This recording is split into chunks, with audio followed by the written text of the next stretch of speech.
A documentary breakdown based on court records, pentiti testimony, and historical research. There are organizations that have existed for 150 years.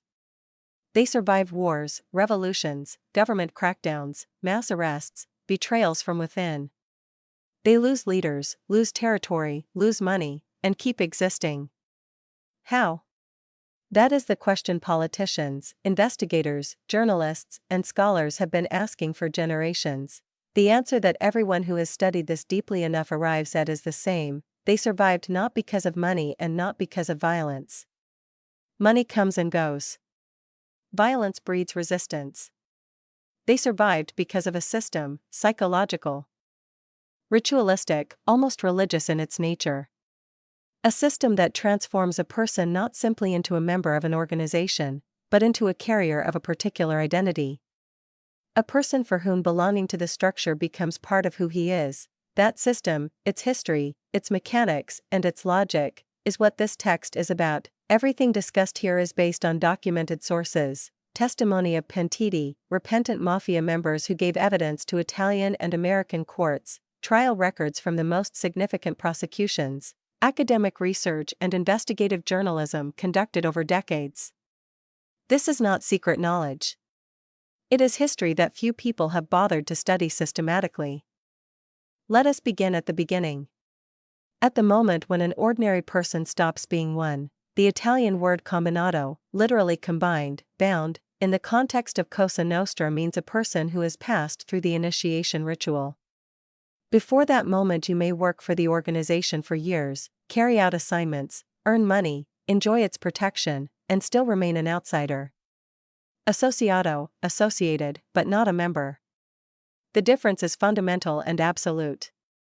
You know the structure exists, but you do not know it from the inside. You do not know the names, do not know the rules, do not know the ritual. You are outside. To become combinato is a crossing after which there is no road back. Not metaphorically, literally. The only exit from the organization after initiation is death. Your own or someone else's. How does this crossing happen?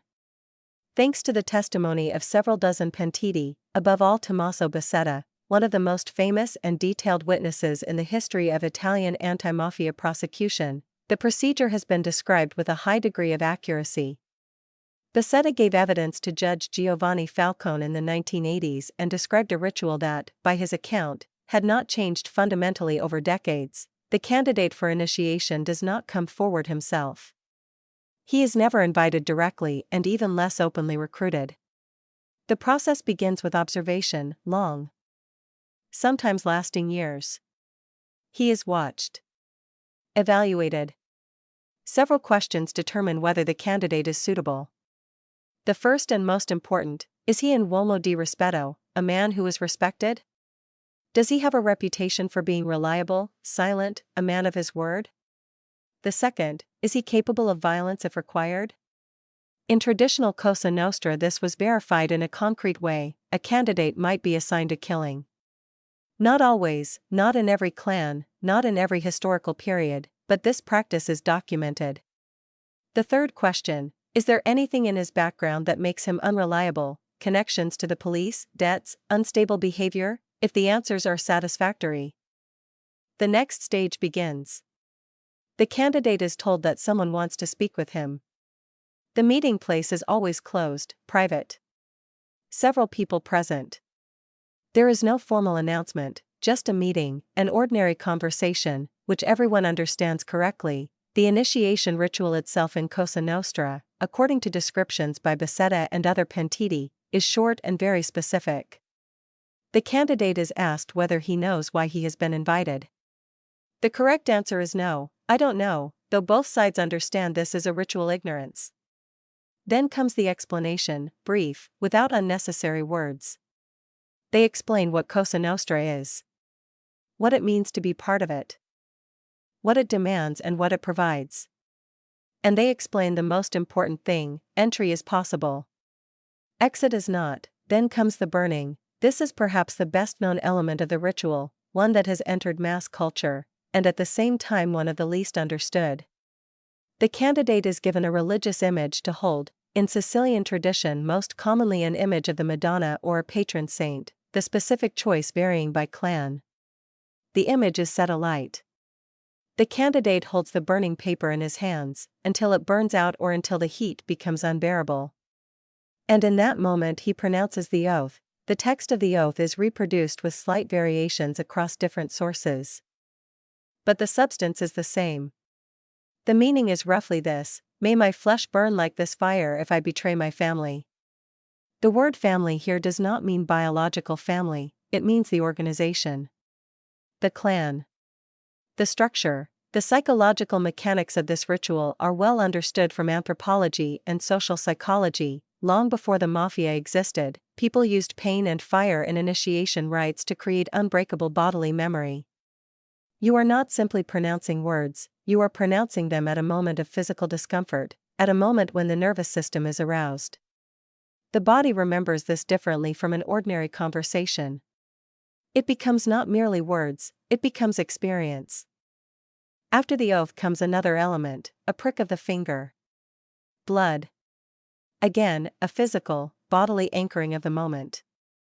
In some descriptions the blood drops onto the saint's image before it is burned, in others the prick happens separately. The details vary by clan and historical period. The substance is unchanging, the body participates in the oath. Not only the voice, the body, then comes something that at first glance seems administrative but is actually the key psychological element of the entire system. The new member is told the structure. He learns names. He is introduced to other members in a specific way, not "this is my acquaintance," but "this is our man." In Italian, Cosa Nostra. Literally our thing, ours. The pronoun our works its magic. From this moment you do not simply know people, you are part of the same us. Now let us talk about omerta, a concept that everyone knows but few truly understand. In popular understanding, omerta is simply the code of silence. Don't talk to the police. Don't testify. Stay quiet. This is true, but it is only the surface. Real omerta is a far more complex system, and its roots go deeper into Sicilian history than is generally appreciated. The word omerta derives, according to the most widely accepted etymology, from the Sicilian omu, man. Omerta, masculine behavior, a masculine code. In its original, pre-organizational sense it was a norm of 19th century Sicilian peasant culture. A man resolves his problems himself. A man does not go to the authorities. Authority is the enemy, arrived from the mainland, from Naples or Rome or Madrid, and never worthy of trust. Problems are resolved within the community. Going to the state is not simply weakness. It is a violation of the basic social contract. Cosa Nostra took this peasant norm and institutionalized it. Turned it into a legally binding, within its own system, code with specific consequences for violation. But it is important to understand, omerta was never only a prohibition against speaking to the police. It was a system of self-sufficiency. You do not carry your problems outside, not to the police, not to courts, not to journalists, not to neighbors. You resolve them inside. The structure assumes the function of the state, it settles disputes, punishes violators, protects its own. This is not anarchy, it is a parallel state with its own jurisdiction. In the digital age, omerta has faced challenges that did not exist in the 1950s or even the 1980s. Phone conversations are intercepted. Encrypted messengers are cracked. Bank transactions are tracked. Street cameras record meetings. The digital footprint is virtually indestructible. The response of modern organizations is a return to the archaic. Personal meetings. Conversations on the street, during walks, where there are no fixed cameras. Notes written by hand and destroyed immediately after reading. In Italian criminal slang these are called pizzini. The pizzino method was documented in detail in the case against Cosa Nostra bosses in the 2000s. Investigators found tiny scraps of paper with coded messages passed through chains of intermediaries who had no direct contact with the sender. Each intermediary knew only his own step in the chain, not where the message came from and not where it was going. This is not archaism for its own sake. It is the rationally optimal response to digital surveillance. Now, symbolism. Tattoos, gestures, the system of recognition signals. One important distinction must be made here that popular accounts frequently miss. Cosa Nostra, Sicilian Mafia in its traditional form, never used tattoos as markers of membership. This is a fundamental difference from the Yakuza, with their elaborate tattoo culture, and from many street gangs. A member of Cosa Nostra was supposed to be invisible. To look like an ordinary person. A restaurateur. A building contractor. A respected member of the community. A tattoo is a visible sign, and visible signs contradict the very ideology of an organization built on shadow and invisibility. Recognition in traditional Sicilian mafia happened through a system of introductions and verbal passwords. One well-known example, documented in the testimony of several pentiti, when two members of the organization, personally unknown to each other, found themselves in the same place and needed to identify each other without drawing attention, a ritual of introduction was used. One would ask the other, "Does your tooth hurt?" The correct answer involved a specific formulation, something like a reference to a mutual acquaintance whose name itself served as an identification signal. The details changed over time, but the principle, verbal recognition through a system opaque to outsiders, remained stable. Other Italian organizations, in particular the Camorra and the 'Ndrangheta, had their own systems. The 'Ndrangheta, the Calabrian Mafia, historically used a more elaborate system of degrees and ranks resembling Masonic lodges. Each rank had its own rituals, its own symbols, its own particular place in the hierarchy.